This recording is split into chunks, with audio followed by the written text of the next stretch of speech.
¿Podemos subir un poquito el volumen, por favor, a vuestros receptores? Bien, jóvenes, vamos a aprovechar este espacio. Ya prácticamente hemos avanzado con el tema programado para el día de hoy y queríamos mostrar algunas imágenes de cuál es el procedimiento para cirugías de catarata, ¿no? Una catarata convencional en la que podemos vamos a iniciar con los pasos, ¿no? Obviamente, luego de haber realizado la selección del paciente, el tipo de catarata, entender cuál es el tipo de catarata, haber realizado la conversación con el paciente acerca de los efectos esperados tras la cirugía, haber hablado sobre todo el mismo proceso para lograr el consentimiento informado. Eso es importante, ¿no? Hay muchos casos en los que los pacientes tienen comorbilidades, ellos tienen que conocer cuáles son los riesgos, los criterios de riesgo que involucra la cirugía catarata. Por ejemplo, un paciente diabético de larga data podría tener ya algún grado de retinopatía diabética, tendría que tener algún antecedente de lesiones a nivel del ángulo esclerocorneal, puede haber alguna inadvertida y rubiosis, por ejemplo, del ángulo esclerocorneal. Entonces ya podríamos estar frente a una situación de isquemia larga, de data, sobre todo si es hipertenso, además de diabético. Entonces, son situaciones que tienen que estar de nuestro lado, conocer al paciente antes de programar una cirugía. Esa nos va a permitir, obviamente, en el tiempo tener el éxito y las características de la seguridad para que el paciente pueda, obviamente, entender cuál es el nivel de mejora que va a tener respecto de su agudeza visual. Esta es una expectativa, ¿no? Ellos siempre tienen una memoria visual de cuando eran jóvenes, de cuando veían bien, todo a colores, etcétera, etcétera. Entonces, si es que uno tiene claro el conocimiento de todo el eje visual operativo, si no tiene ningún problema, no hay un leucoma, no hay una maculopatía que nos pueda, obviamente, ofrecer alguna situación inadecuada, ¿no? No es solamente una cirugía, es un compromiso con el paciente y tener claro que el paciente entiende cuál es el proceso es parte de la información para lograr el consentimiento informado, que es parte importante del proceso de la cirugía. Entonces, esta es una cirugía, bueno, este es un gráfico de una cirugía para más o menos entender cómo es que se desarrolla la cirugía. Entonces, hay diferentes instrumentos que se van a utilizar, obviamente. Los indicados son estos, pero hay la necesidad a veces hace que nosotros podamos utilizar cualquier otro instrumento. Este es un cuchillete, un bisturí de Crescent, es angulado, tiene una punta de más o menos 2 milímetros de diámetro, con la que podemos, luego de haber hecho la conjuntivotomía de la zona por donde se va a intervenir, se hace una incisión perforante, ¿no? Para lograr luego una incisión en 3 puntos, ¿no? Entonces, este es el cuchillete de Crescent, en todo caso, con el que se hace una pequeña incisión para luego hacer la penetración de la esclera, ¿no? Y buscar justamente estos pasos, ¿no? Alterados en diferentes puntos para tener una herida autosellante, ¿no? Entonces, de esa manera recién es que podríamos llegar a penetrar hacia segmento anterior y tener, obviamente, un primer abordaje, ¿no? Seguido a esto, se inyecta el azul de tripano para poder identificar identificar la cápsula, ¿no? Coloreamos la cápsula porque la cápsula tiene avidez por ese material. Entonces se hace una incisión adicional, ¿no? Es un puerto adicional de 1 milímetro aproximadamente, hasta 2 podríamos hacer al costado de la cirugía para poder ingresar con los ayudantes que son importantes para manejar la cirugía de catarata, ¿no? En este caso una comunicación. A través de esta hacemos el paso de la capsulorhexis, ¿no? La capsulorhexis es un procedimiento por el cual nosotros pelamos la cápsula anterior, ¿no? Utilizamos una aguja tan pequeña como para hacer un desgarre, ¿no? Y fíjense, ¿no? Esto es una simulación, evidentemente, es una figura que se acerca bastante a la realidad, ¿no? Entonces, con la misma aguja se puede realizar la ampliación de la misma, tratando de sacar una capsulorhexis circular continua, se llama, ¿no? Curvilínea continua. Entonces, Se puede terminar con la aguja o se puede usar un segundo instrumento, que es con pura aguja se termina, que se llama la pinza de Utrata. Entonces, la idea es tener al final una cápsula completamente abierta, libre, se retira ese remanente de cápsula y se procede luego a la hidrodisección, ¿no? A través de la colocación del líquido que se inyecta, ¿no? Y se distribuye el líquido por todo el periferia del núcleo y de la corteza, entonces disecando de la cápsula misma del cristalino. Entonces, una vez disecado el cristalino, este ya está libre para poder movilizarse o rotar completamente dentro. Entonces, estamos listos para iniciar el mismo proceso de procedimiento de la cirugía, generando unos cortes de profundidad relativa para poder iniciar con el mismo proceso de la facoemulsificación, ¿no? Esta es la punta del facoemulsificador. Al respecto, podemos decir que este facoemulsificador, durante este proceso, tiene un sistema de irrigación, ¿no? Que van a ser por los extremos, que nos ayuda a mantener la cámara formada, ¿no? Entonces, la córnea es un segmento, siempre está lleno de humor acuoso, ¿verdad?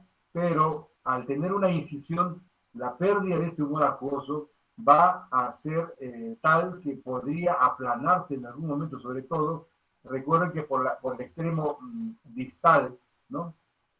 Del tip del faco emulsificador, estamos nosotros aspirando líquido y estamos aspirando material de cristalino.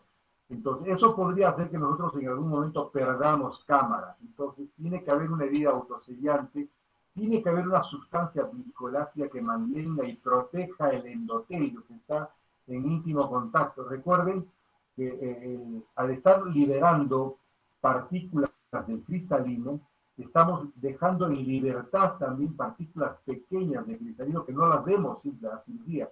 Y estas van a estar en turbulencia generando contacto y agresión al endotelio. Entonces, si no tenemos la suficiente cantidad de material viscoelástico que está protegiendo el endotelio, entonces fácilmente podemos estar nosotros o asumir que estamos lesionando el endotelio corneal.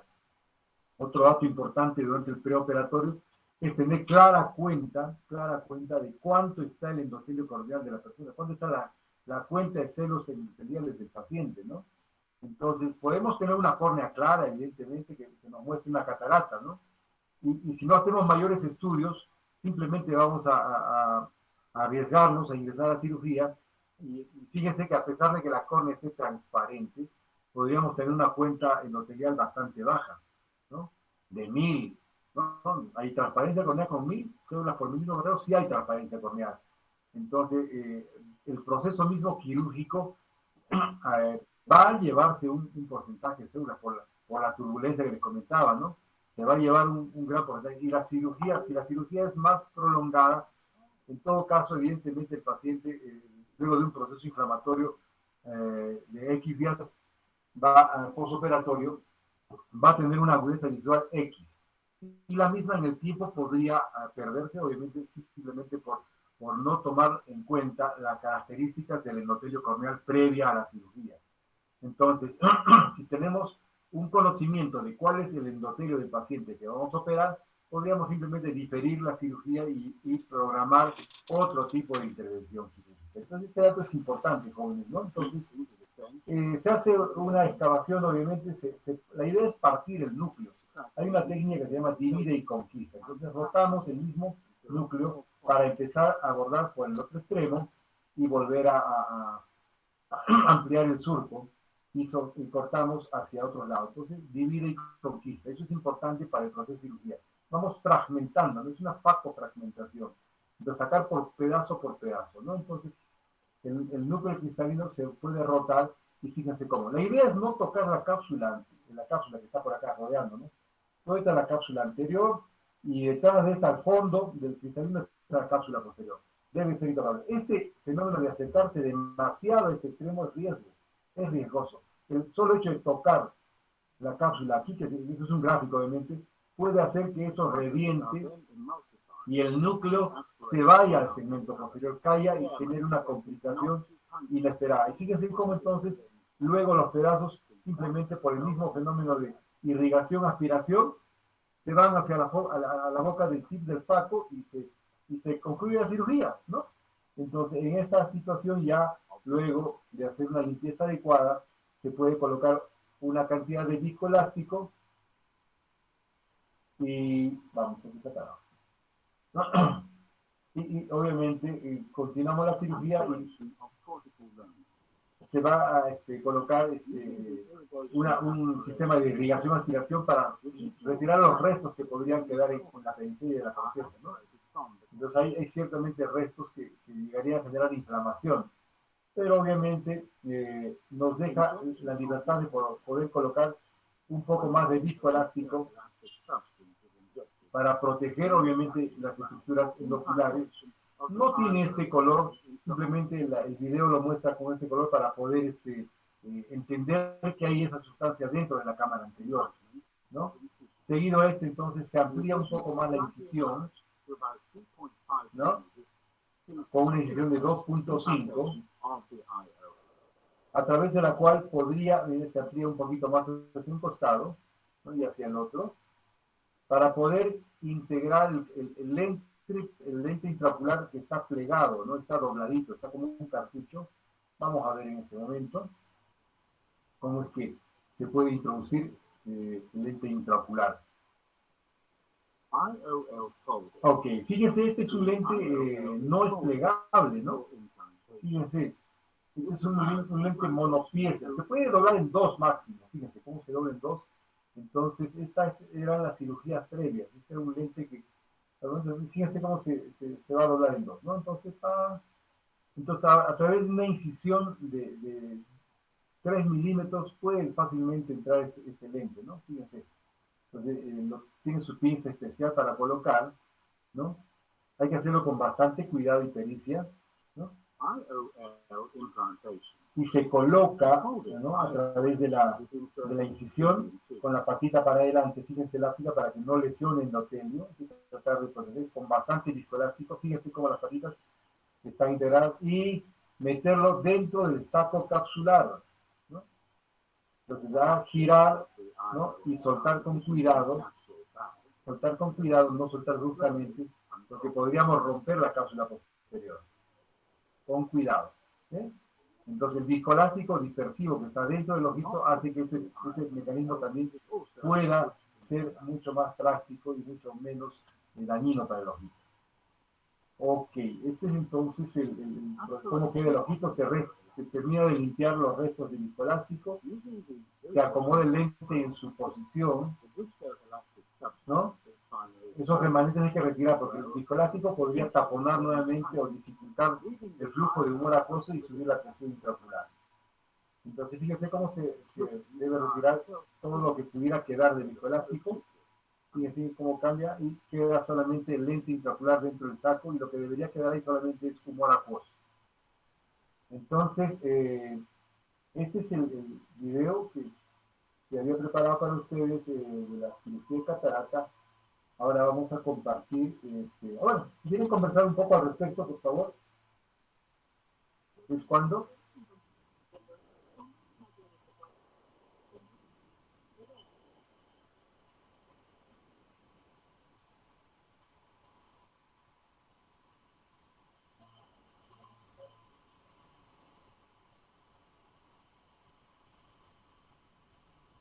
¿Están ahí, jóvenes? ¿Todavía por ahí? Sí, doctor. Ok, vemos otro video, jóvenes, ¿les parece?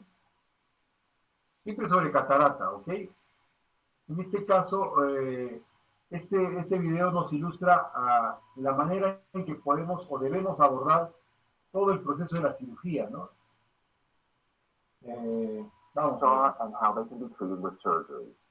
We'll talk about some of the types of lenses that can be implanted. Entonces, el paciente, como les indicaba, debe conocer, obviamente, todo lo concerniente respecto a los riesgos que implica la cirugía, sus comorbilidades y situaciones complejas. Vamos a permitir que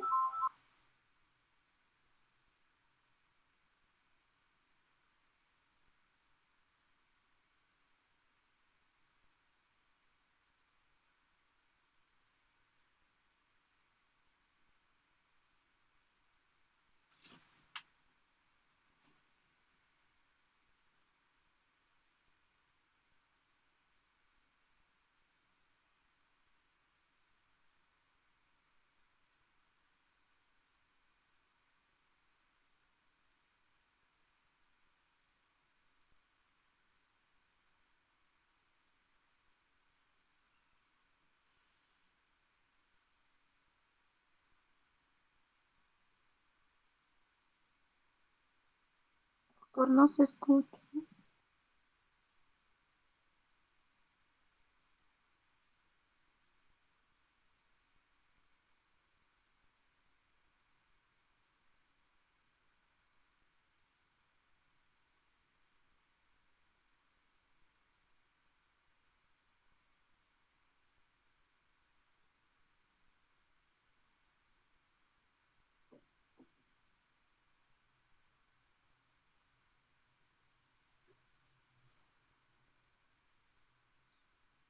Doctor, no se escucha.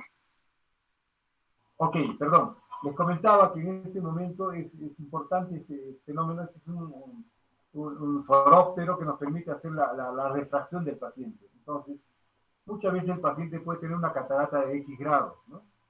Pero puede tener una agudeza visual expectante, ¿se dan cuenta? Puede ver 20/30, 20/40, 20/25, una buena visión en ambos ojos. Entonces, si nosotros tenemos programada una cirugía, porque ya tiene catarata, entonces deberíamos asegurarnos que el resultado de la cirugía nos arroje una visión igual o mejor, ¿no? En ningún momento vamos a programar una cirugía para que tengamos un resultado con una agudeza visual peor a la anterior, ¿no?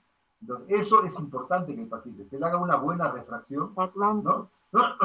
Y poder decidir, ¿no? Fíjense, aquí el paciente tiene unos lentes bastante amplios, ¿no? Gorditos para esos lentes. Entonces es posible que sea miope. Entonces el paciente miope va a tener una mala visión de lejos, ¿no? Una muy buena visión de cerca. Y lo que pasa cuando hagamos la aplicación de un lente intraocular monofocal, el paciente va a perder su visión de cerca y va a ganar visión de lejos. Y como él tiene 70, 80 años, oye, doctor, yo ya no veo de cerca. Antes veía. Entonces, ¿qué pasa? Simplemente el médico no tuvo la paciencia y el tiempo para indicarle que si está usando un lente monofocal, probablemente pierda la visión de cerca y tenga que utilizar unos lentes correctores para relevar esa falencia, ¿no? Entonces, todo está en el preoperatorio, la comunicación con el paciente. Esto es muy importante. When glasses no longer help.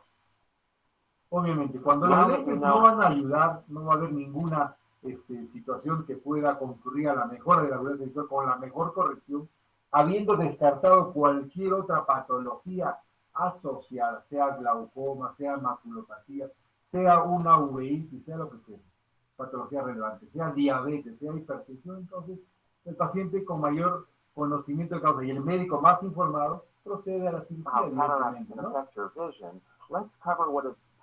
es. Entonces continuamos a programar la cirugía, ¿no? Programamos con fecha y hora, obviamente, y hacemos que el paciente también tenga toda la preparación adecuada. Si un paciente anticoagulado, obviamente, es una cirugía de facoemulsificación, nunca asumamos que esa cirugía no podría llegar a complicarse, ¿no?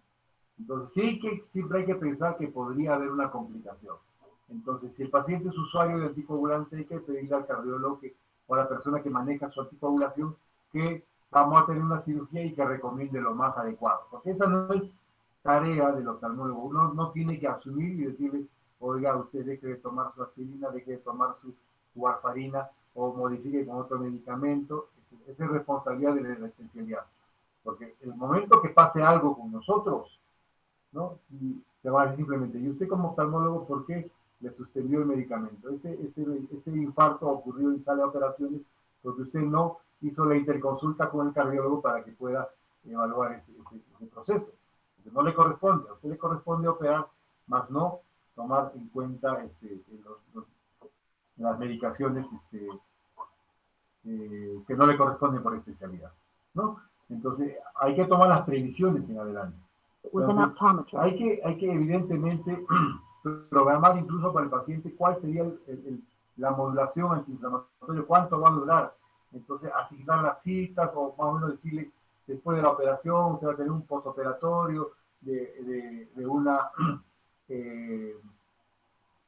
un tiempo de 1, 2, 3 semanas.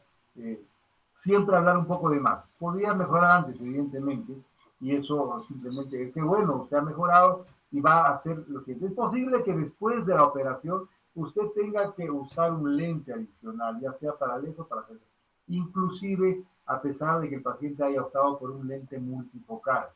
Nunca sean demasiado auspiciosos o sobrados, como digamos, ¿no?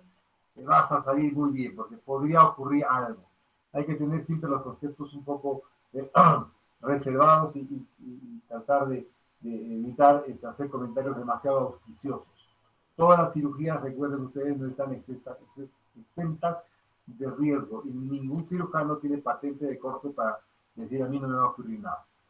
Y bueno, There will be co-pays for each of haber these programado visits. todo ello, It's a good idea preoperatorio, to plan on staying postoperatorio, in town for the el first week after surgery. paciente ya If tiene you have any evidentemente, conflicts with these dates, please call dentro my office de lo posible, ¿no? Ahora que tenemos la virtualidad, tratar de mantener comunicación con el paciente, dar siempre un número de contacto para poder tener una evolución, ¿no? Recuerden que es un paciente que tiene que tener ciertas indicaciones, desde las anatómicas del inicio, entender el paciente dónde está la mácula, qué es la catarata, qué es la retina. Entonces, con todo ello se llega a programar al paciente, ¿no? Ya con el consentimiento informado, firmado por la persona, por los familiares, asegurarse que el paciente puede identificar los medicamentos que va a usar después de la cirugía. Si notamos que la señora, por ejemplo, es joven, aparentemente sí va a identificar, pero si notamos que la paciente tiene Parkinson, tenemos que asegurarnos que exista alguna persona que se encargue de suministrar los medicamentos en el postoperatorio.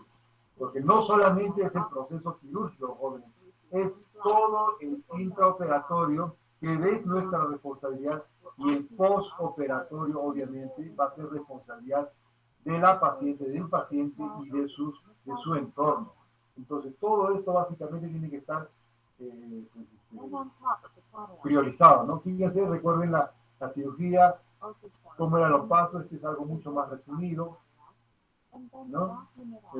Mucho más gráfico en todo caso, fíjense cómo más o menos se va recordando cómo era la cirugía. Fíjense, tan rápido como colocar un lente, ¿no?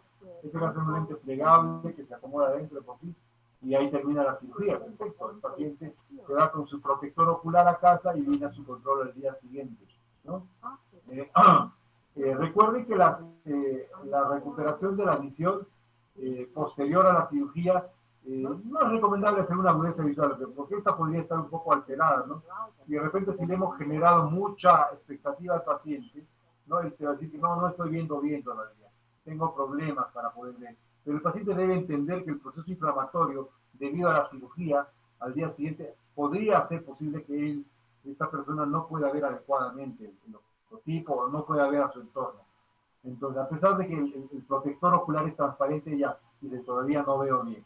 Entonces, a los pocos días, evidentemente, ya la paciente, luego de haber logrado una inflamación controlada, entonces ya podemos empezar a hacer una evaluación de la agudeza visual. Obviamente, los días previos, la evaluación tiene que ser el segmento anterior, evaluar el grado de inflamación, ir siempre conversando con el paciente, ¿verdad? Entonces, bueno, hay diferentes tipos de lentes, ¿no? Fíjense más o menos cuál es la comparación entre un lente intraocular y una moneda de 1 centavo, ¿no? Es 1 centavo en dólar, obviamente, el video es americano. Fíjense, esto mide, la óptica, la parte óptica mide 6 milímetros. 6 milímetros, ¿no? Y las ápticas, que son esta la parte que puede ayudar a regular la posición del ojo dentro del segmento posterior, más o menos de 12 a 13 milímetros, ¿verdad? Así expandidos. Entonces, como son flexibles, las patitas se expanden en más o menos 1 milímetro que podría tener la confluencia o el receptáculo del saco capsular. Entonces, si hay tiempo para poder indicar al paciente, evidentemente esto nos va a ayudar. No se olviden, jóvenes, siempre que los pacientes necesitan una evaluación previa, exhaustiva, después para, sobre todo, ofrecer la posibilidad de una recuperación visual, ¿no? Entonces, y bueno, esa es parte del proceso de la cirugía, el postoperatorio, obviamente, y las características que el paciente va a tener que posiblemente necesitar un lente adicional para corregir un astigmatismo, que las lesiones que se ponen en el ojo, las incisiones podrían generar un astigmatismo ¿no? Importante. Si es un astigmatismo previo a la cirugía, si es un astigmata de 2, de 3, de 4, entonces existen también lentes que pueden corregir este tipo de variaciones astigmáticas, son los lentes tóricos, ¿no? Entonces es un lente que corrige el astigmatismo, pero hay que colocarlo obviamente en el eje del problema y bien colocado, hay que hacer una limpieza pulcra en el saco para evitar la fimosis y las retracciones que podrían variar en la posición del lente y generar todavía más problemas. En todo caso, se puede hacer todo ello, ¿no? El uso de lentes tóricos, el uso de lentes multifocales, ¿no? Que tienen la misma forma y la misma forma de colocación, ¿no? Dentro del ojito, ¿no? Siempre va a quedar el ojito dentro del saco, capsular obviamente, ¿no? En posición, fíjense, donde ocupaba antes el cristalino con el material cataratoso, se retira este y en su parte un lente con el poder dióptrico que le corresponde a cada paciente. Cada paciente tiene un poder dióptrico X y ese es el que debe asemejar en su totalidad, en su posición correcta, en el ojito, pues, para que pueda recuperar una visión determinada. Bueno, jóvenes, hasta aquí ya estamos ya a punto de concluir la hora y sería todo. Miren cómo no hay preguntas al respecto, jóvenes, alguna inquietud.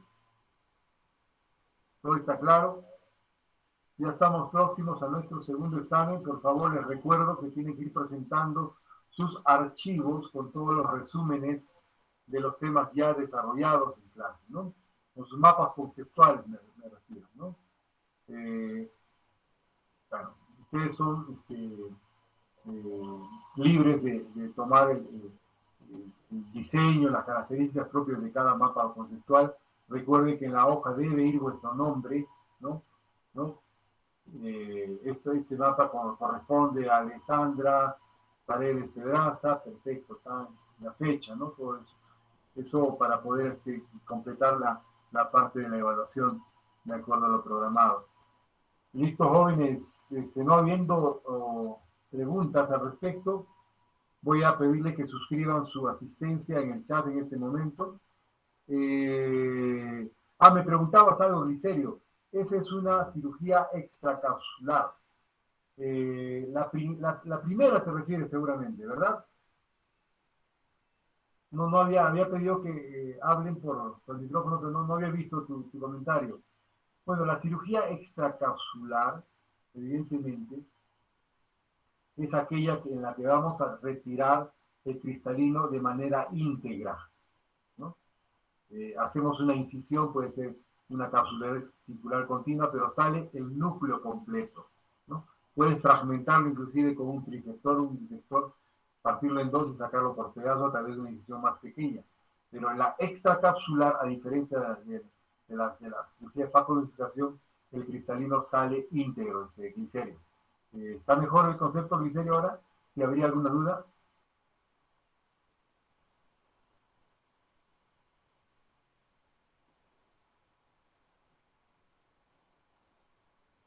Hola, Glicerio.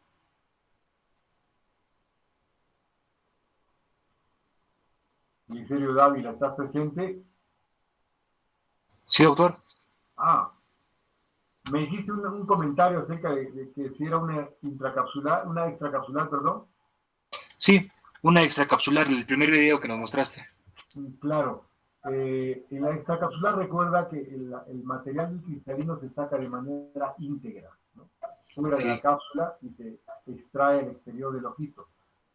Puede ser partido en dos si quieres para tratar de sacarlo con una incisión más pequeña. Se saca con una asa de Snellen, ¿no? O con presión contra presión, se retira, pero el material íntegro cristalino. Cuando lo sacas fragmentado, ¿ya? Y con un faco, era una punta de faco la que estaba consumiendo, ¿no? Y se coloca un lente con una ampliación, porque es un lente plegable, ¿no? Si hubiera sido un lente plegable en dos, si hubiera sido un lente enrollable, ¿no? Como lo son los lentes más plegables, obviamente, hay varios tipos de plegables, se podría colocar por una incisión pequeña de 2.75 o inclusive por una incisión de 2 milímetros, ¿no? Hay lentes y hay cartuchos que permiten enrollar los lentes intraoculares y estos vuelven a tomar su posición, su forma normal y tener pues de esta manera la misma cirugía. Pero el término extracapsular y facomultiplicación derivan de la forma en que tú retiras el cristalino del ojito. Si lo sacas en una sola pieza o máximo en 2 piezas, pero lo expulsas completo del saco capsular, es una extracapsular. Si tú vas a consumir, como hemos visto en el video, el material de cristalino dentro del ojito, esa puede ser una técnica de facomultiplicación, ¿no? Inclusive cuando el cristalino todavía no es cataratoso, no es denso, y es solamente un poquito de una densidad mínima, podrías tú simplemente con un sistema de irrigación-aspiración tratar de englobar todo el cristalino y retirarlo. Entonces, esa sigue siendo una facomultiplicación. ¿De acuerdo? Perfecto, doctor. Ok. Listo, jóvenes. ¿Alguna otra pregunta? Tenemos aún todavía 2 minutos.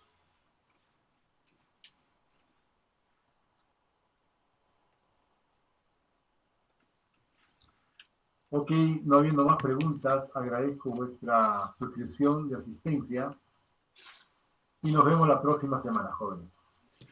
Les recuerdo, alisten sus trabajos, sus mapas conceptuales